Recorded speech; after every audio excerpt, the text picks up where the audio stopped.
Man, where do I even begin? Where could I possibly begin to start on this topic? I'm partially conflicted on how to even approach this for numerous reasons. Chrono Trigger is a game that not only recreated a standard that gamers had for JRPGs in the 90s, but also alongside Final Fantasy VI shouted out to the world that movies, TV shows, and books aren't the only forms of media to share impactful stories. Stories so powerful that they stay with you for years to come. But the thing is, Chrono Trigger has been out since 1995. It's been highly acclaimed for decades now, so I shouldn't act as if no one knows that this game is quite simply phenomenal. This video, however, has been a long time coming, for over a year in fact. Time and time again, I wanted to vent my feelings for this game onto the internet, hoping that someone, anyone would hear me and scream out that they feel this way too. Looking back, I'm honestly glad I didn't make this video before now, as this game deserves me at my best, to where I can do it justice. So to everyone out there, this is the legacy Chrono Trigger left, and why it's a masterpiece even by today's standards.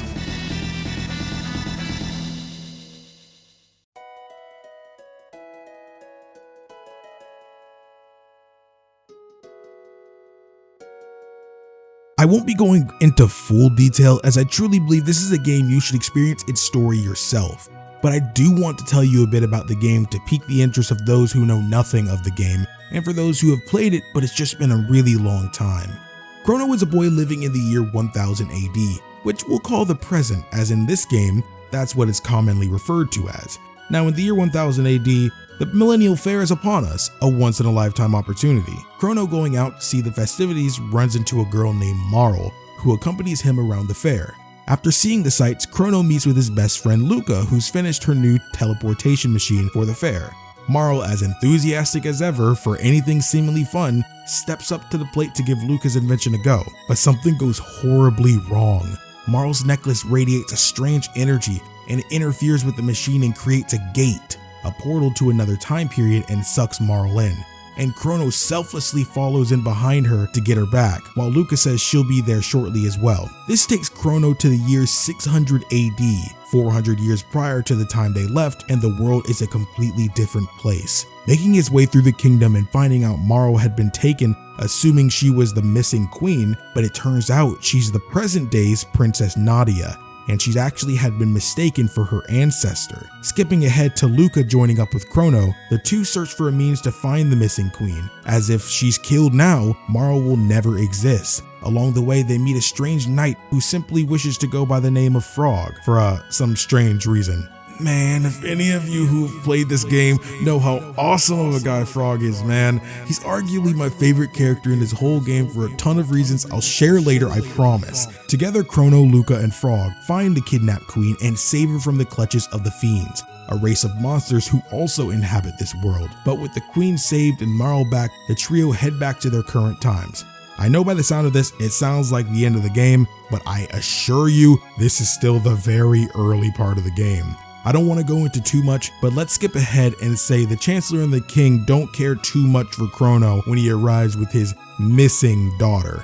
And after a hasty escape, Chrono, Luca, and Marl escape using Luca's new gate manipulator that allows her to use the gates as they did accidentally before. This takes our heroes to the distant future, 2300 AD.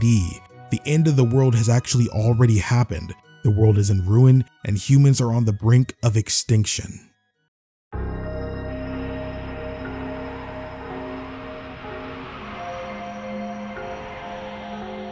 And this is all because of Lavos, a creature from another planet who came to planet Earth. And in 1999, a day now known as the Day of Lavos, that creature emerged from beneath the surface of the planet and rained fire and brimstone upon the Earth, destroying most humans and the cities on the planet along with them.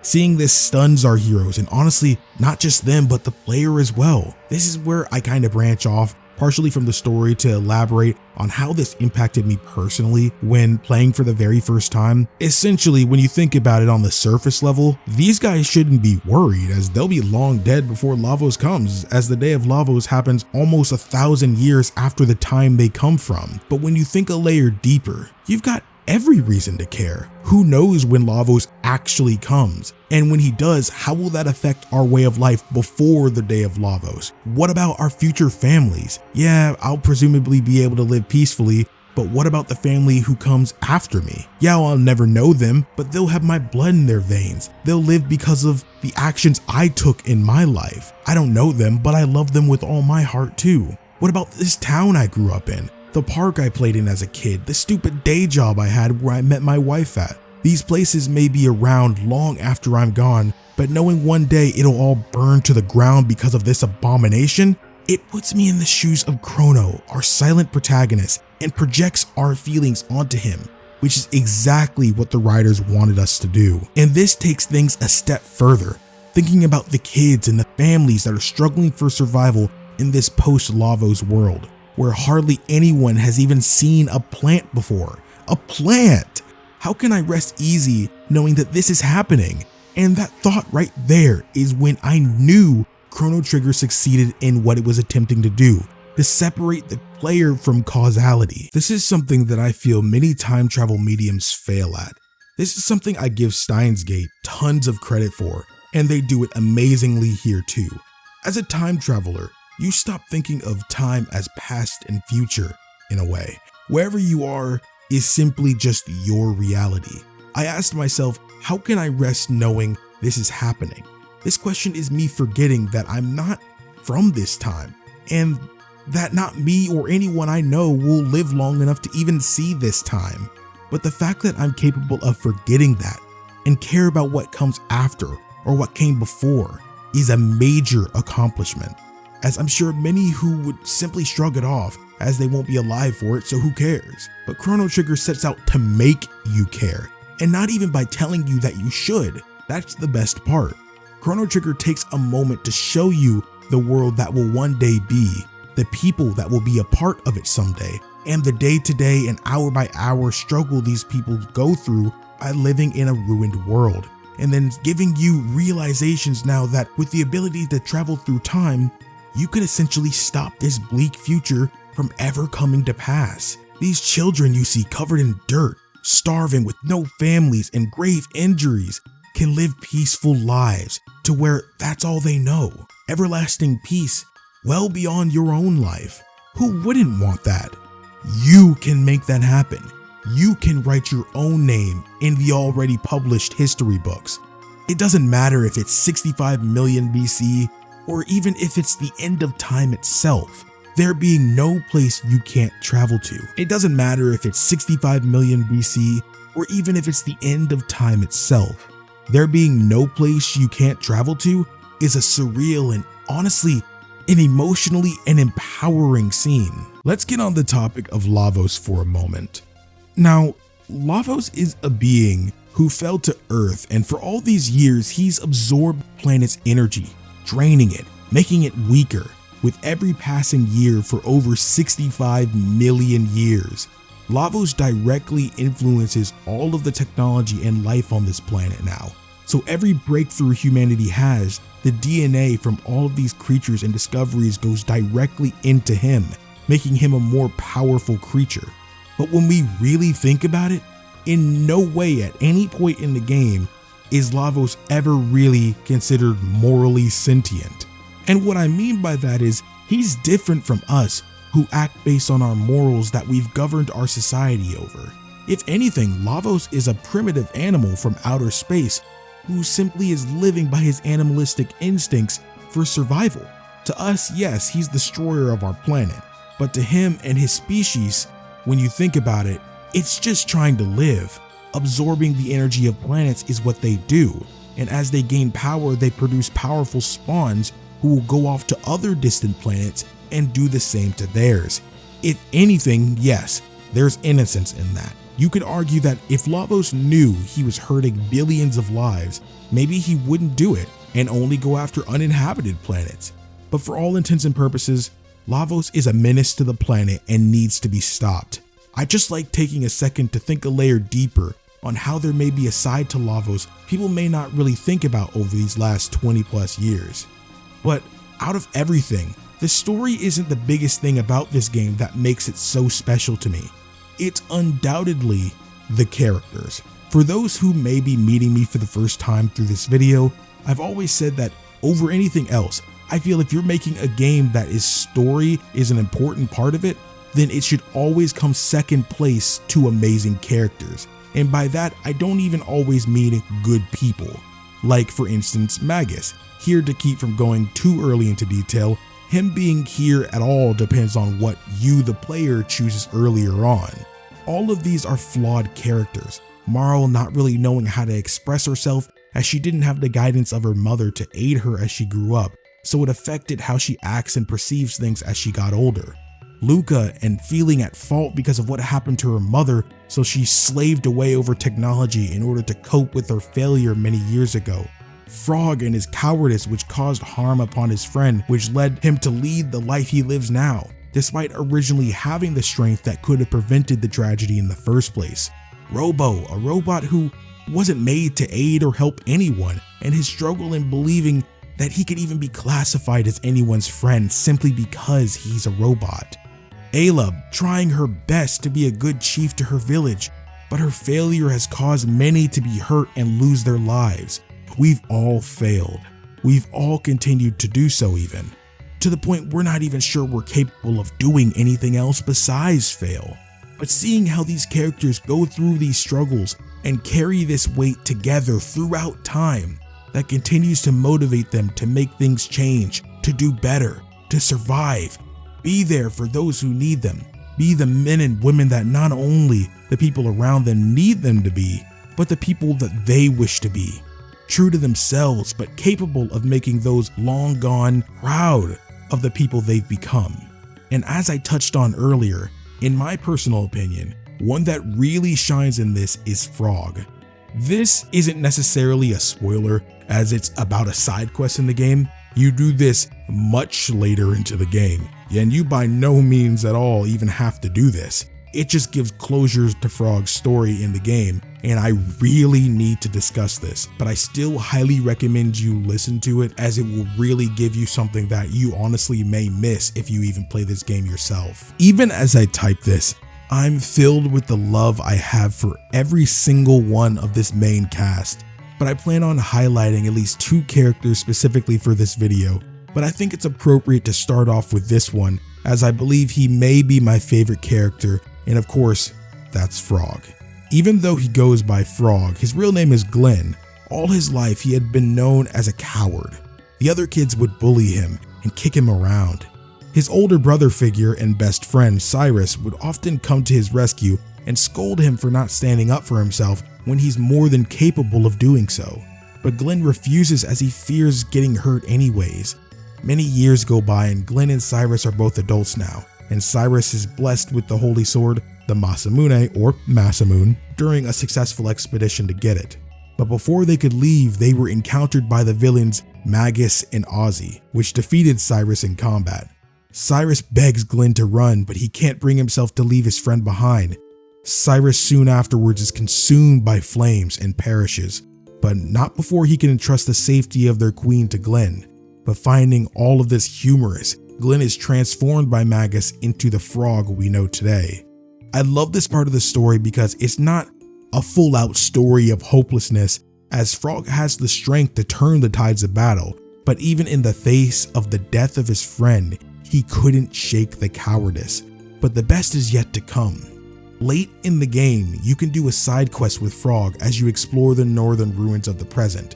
And there you encounter an invincible boss, a ghost who happens to be the spirit of Glenn's deceased friend Cyrus. But because of his invincibility, they're forced to flee. But because much of the ruins can't be progressed through as it's quite damaged, you actually have to go back in time to 600 AD, pay some local carpenters to repair the ruins after you cleared it of monsters. Going back inside where you couldn't progress before, you'll eventually find Cyrus's grave. Cyrus's spirit rises from this gravestone, and in a heartfelt fit of emotions, Frog breaks down and speaks with his friend and mentor. Cyrus goes into how, in his last moments being consumed by fire, his mind burned with the thoughts of all he had left unfinished. Those thoughts including the memories he shared of his dear friend Glenn. But now Glenn has honed skills far superior to any he could have ever had, and that now he can rest easy knowing that all can be made right again by Glenn's hands. In this moment, this was already one of my favorite scenes in the game, but there is still more. With this finally being able to see his friend one last time and knowing he's made him proud, Glenn's heart was finally set free from the pain of the past, and now the legendary sword, the Masamune, that Glenn wields will now be at its full power, as its power is drawn from the strength of one's heart. Then in the final moments, as Glenn basks in the power of the Masamune, he bids his friend Cyrus one final goodbye, as he promises him that he will follow in his footsteps and see done all that he had wished, and that may his visions always and forever continue to honor his fallen friend. I can't even begin to describe how powerful this moment was for me. We all carry weight on our shoulders in some form or fashion in life. Frog specifically being that he was too much of a coward to defend and save his friend or even really try to do so. But now things have taken a complete 180. So many things have happened on this journey. So many time periods have been explored. And Frog has met many people with their own grievances that have also helped him strengthen his own heart by fighting and using the courage Cyrus knew he had deep down inside him all of those years ago. I think what reinforces this is that earlier in the game, when you first get the Masamune, it's not long before you actually just replace it with another weapon, just as you would any other weapon. This action here shows that now Frog's heart is now set free. The shackles on the Masamune have been broken, and its full power can be utilized as it's tied directly to his heart. Guilt and sadness is hard to get over. Many go their whole lives carrying that grief, and some are even overcome by it and lose themselves to it. But it's a beautiful thing to see how distant Frog is from when you meet him to how valiant and outgoing he becomes later on. You get to witness over the ages how his heart changes, and it's one of the most beautiful moments in this whole game. This not only made Frog one of my favorite characters in this game, but one of my favorite in all of video games. Now next I want to move on to Luca. I'm sure anyone who's played the game probably realized I was going to bring her up, as she's often referred to as many people's favorite character in the whole game. And I won't lie, she is incredibly well done in this game. If you ever give Chrono Trigger a Google search or check out some fan art, there's one scene in particular I guarantee you will always see. Even if you've never played Chrono Trigger before, I bet you've seen this image even briefly in particular before. If you've played this game, this will likely be one of the most powerful moments in the whole game to you. Not only does it give you a long-awaited moment to reflect on everything that's happened in the millions of years worth of adventure you've had, you can see here clear as day, these are real people who aren't just mindless video game characters. They get tired, they get scared, they question if they can even do this. They have to think and plan because they know the smallest of slip up and someone may die. It feels real. It lets you, the player, join in on how everyone else is feeling. You feel and reflect on all the battles you fought, all the people you've met, this person and their descendants. You feel the incredible weight of this journey on your back, and as heavy as it is, you feel even more motivated and driven to see this to the end. And the funniest thing about this whole moment here is that this scene is 100% optional. If you play the game regularly from start to finish, you will not come across this scene. And while I love that this is the case, I love that the game gives you enough interest in the world and its characters to where you'll likely seek out to do this anyways. It's a shame that I'm sure there are plenty of people out there who've played Chrono Trigger and missed this amazing moment. But as I head more into Luca, it's hard to not talk about Robo at the same time. Let's be real here. And it fits as this scene is widely because of Robo in the first place. If you chose in 12,000 BC to tell the woman in Zeal Kingdom to not burn the plant and keep it in secret, then one day you'll have the opportunity to help cultivate the lands to build a forest with it. Whereas when you left your time, there was no forest here. Of course, having a forest made is no simple task. It would take around 400 years in fact. And the only one amongst you who can stay behind and live all of these years is Robo. He volunteers to stay in 600 AD and work day in and day out to cultivate the lands to create a forest so greenery can return to this part of the continent. You time travel back to the present day and you can clearly tell Robo did it. He's been deactivated for a long time now. Luca takes him into the forest he worked tirelessly for centuries on, which led to the scene we saw before. This in itself highlights Robo's character. He's a very lovable robot, but that's got nothing to do with him being programmed this way. He's genuinely found that he loves humans. He loves the world they've made and found himself wanting to protect it too, as he realizes he may be a robot, but this is his home too. So if he has the power to do so, it's his duty to protect this world too. Even in the end, with everything all said and done, defeating Lavos before 1999 means that because Robo was created afterwards, because Lavos had destroyed the world, means that Robo may seek to exist because there was no reason to make him in the first place now. But in the face of his existence on the line, he still doesn't back down. He fights for his planet and the people in it that he loves so dearly. That is who Robo is. And man, I can't help but love him for it. We kind of went off track here, but there's a reason for it, I assure you. Let's get back to Luca. After everyone falls asleep at the campfire, Luca walks off and discovers a strange time gate. And when leaping through, she's taken years into her past, a past that holds a horrific and life-changing moment. See, in her original time, Luca's mother had decided to dust off some of the dirt on her husband's newest invention. But in doing so, her skirt gets stuck in the line belt of the machine, and the machine is activated and is dragging her body into the machine, which in the end crushes her legs to the point they can never be used again. Luca's mother screaming in agony as Luca stands helplessly unable to deactivate the machine to save her mother. Need I remind you, this is a Super Nintendo game, a SNES game with this kind of storytelling. If this doesn't show you this game is ahead of its time, I honestly don't know what to tell you. Now, the grown-up Luca is here witnessing this event unfold all over again. However, just before coming out to the main family room of the house, Luca had stumbled upon a note left by her father that read the deactivation code for his machine just in case his family ever needed it while he was gone. So while the event begins to unfold ahead of her all over again, you can tell just by looking at her, Luca is still scared. She remembers this moment, the fear, the kind of fear that runs so deep you feel like you're frozen solid and your feet weigh 10 times heavier than they normally would, to where you can't quickly get away as if you're in a nightmare. But at this point, Luca has been through unimaginable events, traumatic events. She's seen the world end.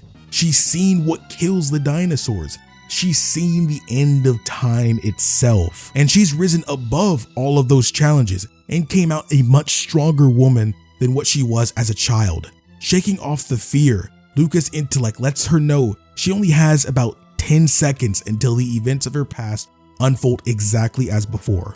But guys, here's the thing, this isn't just a cutscene. As you know in Chrono Trigger, a lot of cutscenes are dynamic and you can still move around during them. And this is no different.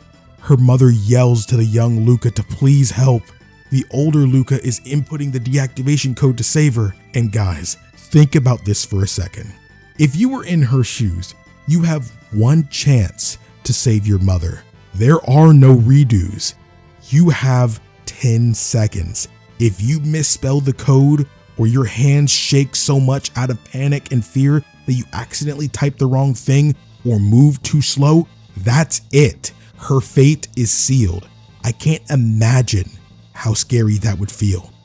But Luca does it, and she saves her mother from her fate and doesn't have to hear the agonizing screams of her mother whenever she closes her eyes anymore. The failure she endured the first time set her on the path to learning science in the first place, so if anything were to happen again, she'd have the knowledge to stop it. And with her mother saved, Luca goes back to her time, where Robo waits for her and congratulates her on her victory and lets her know that he's aware this was always on her mind, yet she always puts others first. She never once complained and she never once acted selfishly.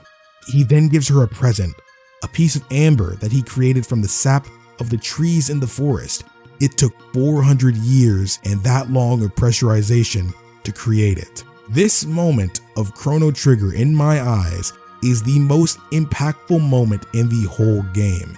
It shows you just how strong these people are and how caring and loving they are despite all they've been through.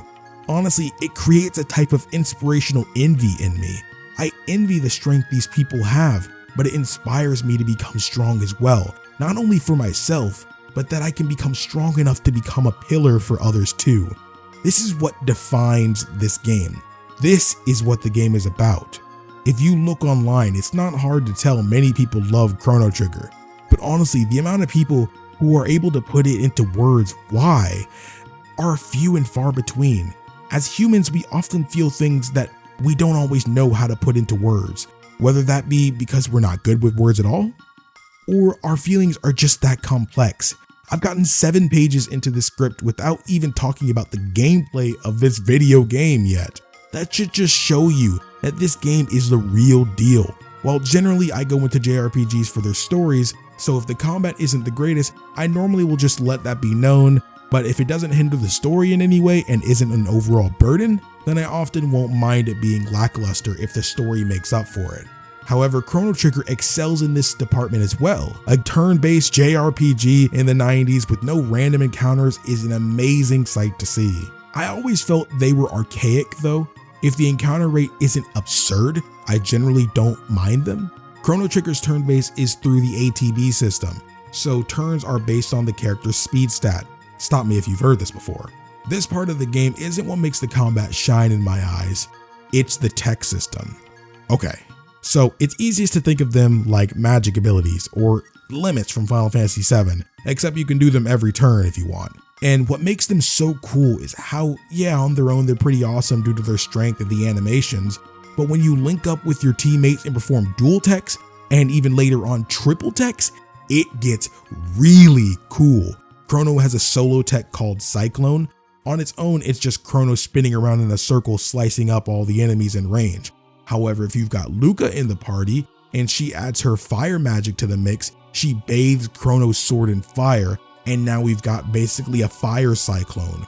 Or you want to team up with Ayla as Chrono and call upon lightning from the heavens and infuse Ayla with it, and have her go on a prehistoric rampage cloaked in electricity. It goes even deeper though when a certain character, I won't bring them up in this fashion, as overall it's up to you if you'd even be able to get this in the first place. But I'll just say this, it gets intergalactic and universal real quick when they're around. I think the techs go a long way, looking so cool, and mainly because graphically the game has aged tremendously well. It's released at the end of the SNES time, so it was able to utilize the full power of that system. It's an SNES game with its own lighting engine. Let that speak for how well this game holds up over its peers. At the beginning, I didn't know how to write for this essay. I wanted to vent how I felt about the game without being annoying or harping too much on what others have already focused on in other videos. Chrono Trigger is a game that means so much to so many people.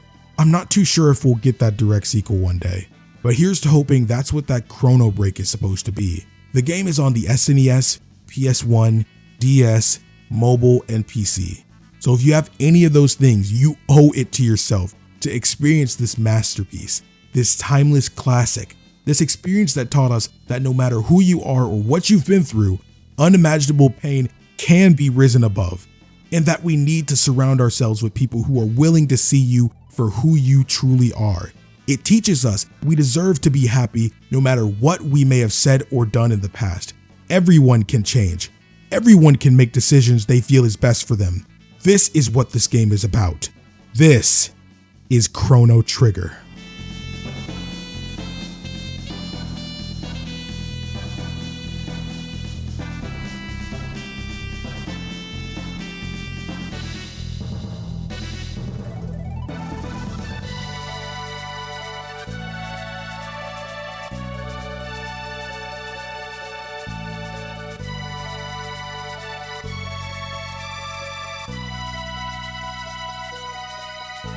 To each and every one of you that are hearing this right now and have made it to the very end of this video, thank you very much. This is something, as I'm sure you could kind of tell by the way I spoke in the video, that really meant a lot to me. Chrono Trigger is one of the best games I've ever played, and it's kind of scary sharing why and how you feel about something that means so much to you with however many people on the internet, and making sure you get justice served when talking about it.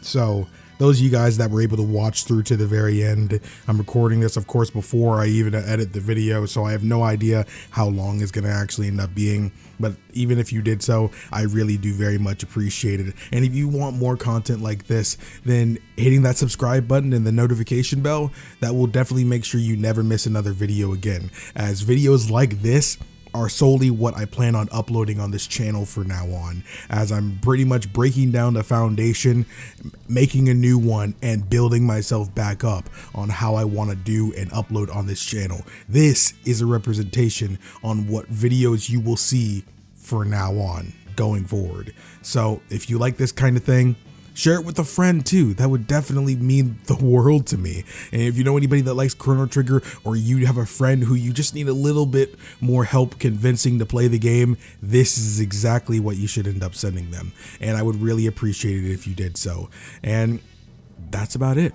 Thank you guys so much for watching. My name is KingdomAce, and remember, my loyal knights, to always fly skyward.